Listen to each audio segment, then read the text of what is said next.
Wassalatu wassalamu ala asrofil anbiya wal mursalin Sayyidina wa habibina Muhammadin wa ala alihi wa sahbihi ajma'in. Amma ba'du.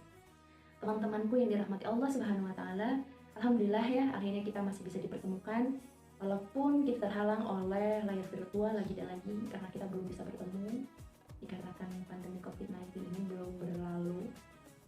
Tapi mudah-mudahan Allah masih senantiasa memberikan kita rahmat dan karunia-Nya sehingga kita masih bisa merasakan nikmatnya pahala belajar dimanapun kita berada. Teman-teman yang aku sayangi, aku punya sebuah lagu yang kalian harus dengar sebelum kita masuk ke materi dakwah yang kita bahas setelah ini. Ini dia lagunya. Salam hangat untuk cintamu, aku yang kandas dan patah hati.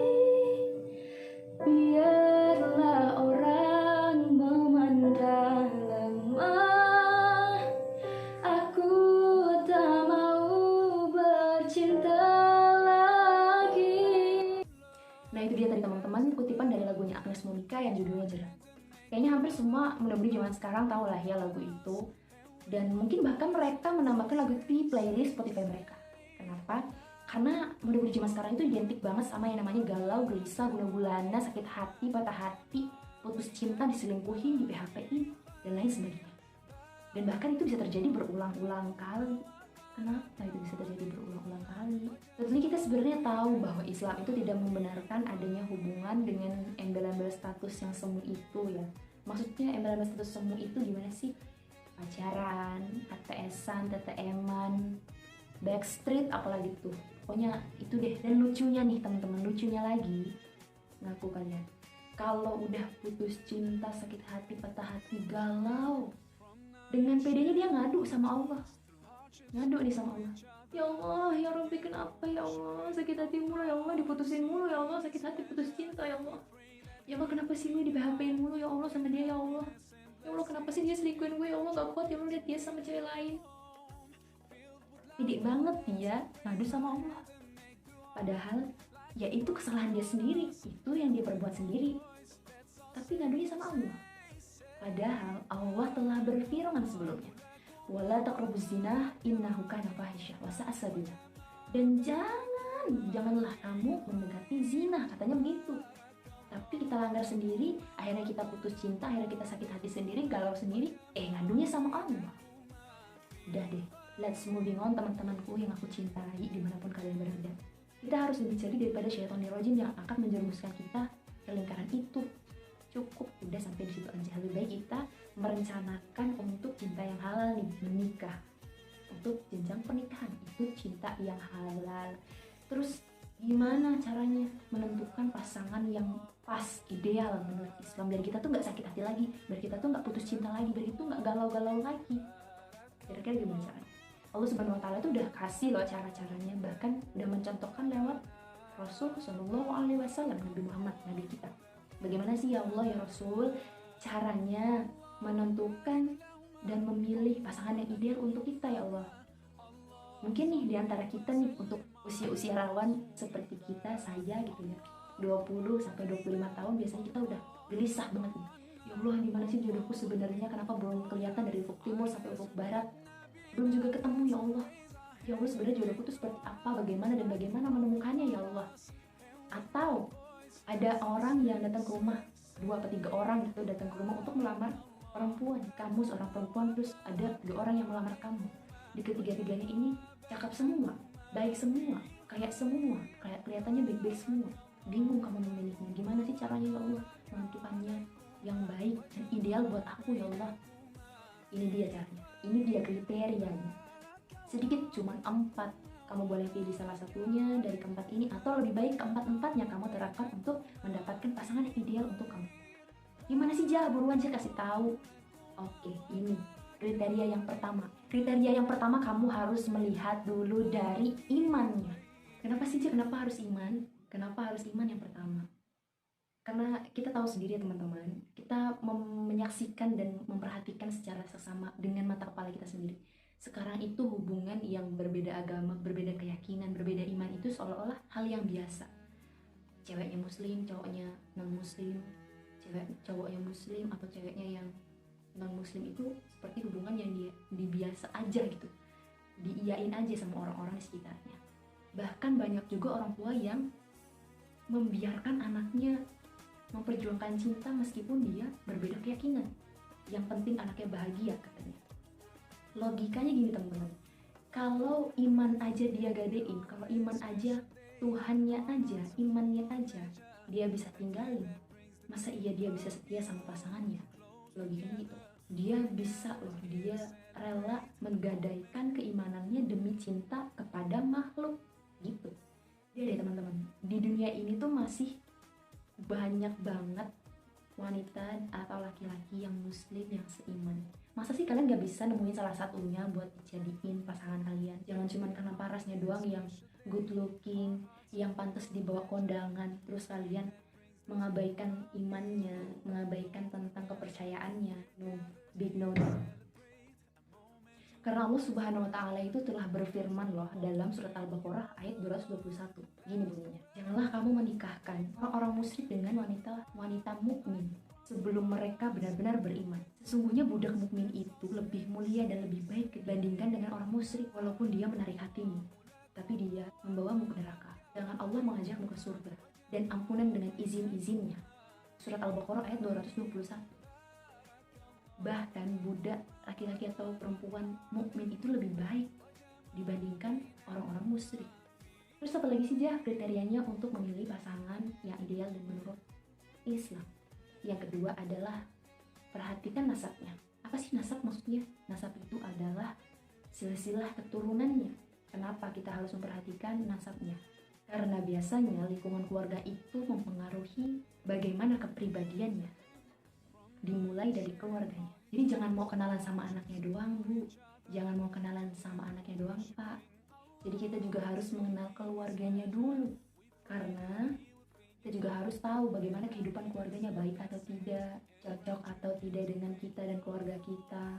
Jadi sebelum kita mengenal anaknya, sebelum kita PDKT sama anaknya, kita PDKT juga. Kita PDKT ini keluarganya. Kemudian kriteria yang ketiga. Apalagi sih yang bisa kita lihat kriterianya untuk menentukan pasangan yang ideal? Yang ketiga adalah dari parasnya. Kenapa dari parasnya? Apakah kita harus cari pasangan yang good looking, yang glowing, cerah, terpancar kecantikan atau ketampanannya aja? Bukan gitu teman-teman maksudnya. Maksudnya memilih di sini, seorang wanita akan menyenangkan hati laki-laki saat dipandang. Dan itu akan membuat dia menjaga pandangan suaminya kepada wanita lain. Seperti itu. Jadi nggak maksudnya yang harus good looking, glowing, cerah, terpancar, itu enggak. Yang pasti dia itu cukup menarik untuk pasangannya gitu loh. Jadi dia nggak membuat pasangannya itu berpaling ke orang lain, ke wanita lain atau ke lelaki lain. Begitu. Terus apalagi Terus apalagi kriteria yang keempat? Udah 3 nih. Sekarang yang terakhir, yang keempat apa sih Kita boleh pilih seseorang untuk menjadi pasangan kita karena hartanya. Harta, kenapa hartanya? Masa kita disuruh matre? Masa kita harus mandang orang dari hartanya? Tenang teman-teman, bukan seperti itu maksudnya.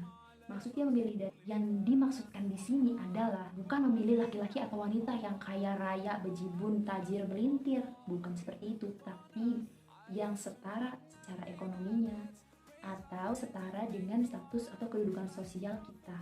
Begitu. Kenapa begitu? Karena tidak dipungkiri bahwa banyak pasangan yang gagal dalam pernikahan karena ketidakseimbangan status sosial atau kekayaan hartanya. Salah satunya akan terinjak-injak karena perbedaan kasta dan sebagainya. Itulah yang biasanya terjadi di lingkungan kita. Jadi kita harus pilih calon pasangan kita yang setara berdasarkan hartanya atau kedudukan sosialnya. Dan satu lagi tips, bagaimana sih caranya supaya kita yakin sama orang yang akan kita pilih sebagai pasangan kita? Pastikan kamu memilih orang yang mengerti akan kesukaan kamu, kesenangan kamu, hobi kamu, dan apa yang kamu bicarakan dia minimal paham. Kan banyak nih orang-orang yang milih pasangan berdasarkan yang penting dia ganteng, kaya, tajir, melintir, tapi dia nggak peduli dia tuh nyambung atau enggak sama pasangannya. Bisa nggak sih mereka itu dijadikan partner dalam rumah tangga? Ingat, kita cari pasangan untuk menjadikannya partner di kehidupan kita. Hidup kita di dunia dan akhirat. Kalau misalkan pasangan kamu menyukai hal sesuatu dan kamu diajak berdiskusi tentang itu, terus kayaknya kamu diajak diskusi, kamu tau gak sih tentang ini begini begitu begini, terus tanggapannya adalah, ya apaan tuh, aku nggak tahu ah, nggak ngerti ah. Biasanya sebagian orang akan ilfil dengan orang-orang yang bermain seperti itu. Minimal yang harus kamu lakukan adalah mencari tahu. Kalau kamu tidak bisa mengikuti apa hobinya, apa yang dia sukai, minimal kamu mencari tahu apa sih kesenangannya, apa sih yang dia sukai, supaya kamu tuh bisa menghargai apa yang telah dia lakukan gitu teman-teman. Itu juga tips tambahan dari aku supaya kalian itu bisa mendapatkan pasangan yang ideal di kemudian hari untuk kalian. Tentunya dalam hal memilih pasangan itu ada orang yang lebih mementingkan hartanya daripada parasnya, imannya daripada kekayaannya, dan lain sebagainya. Tapi itu semua kembali kepada individunya yang masing-masing. Bagaimana cara dia memilih? Dia boleh memilih di antara salah satu yang telah disebutkan oleh Rasul tadi dari keempat itu, namun lebih baiknya jika keempat ini terpenuhi semua supaya kita mendapatkan pasangan yang ideal untuk kita.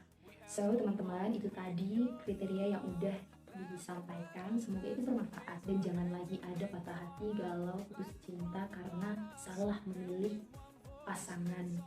Dan semoga kita diberikan kesempatan bertaubat agar kita nggak mengulangi lagi yang namanya putus cinta, sakit hati, galau-galau gitu. Semoga kita udah nggak mengalaminya berulang-ulang kali. Stop sampai di sini, moving on. Kita harus bisa menyusun strategi supaya kita udah lebih cerdik daripada syaitonir rajim yang aku katakan tadi. Karena kalau kata Bu Yayahnya dalam sebuah ceramahnya, beliau berkata begini, bukan menikah karena cinta, tapi cinta karena menikah.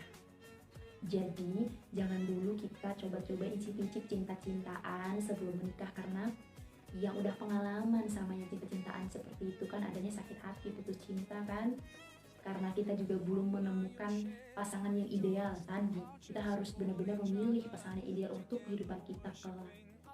Budayakan cinta karena menikah, kata Bu Yahya. Jadi cinta itu tumbuh karena kita menikah.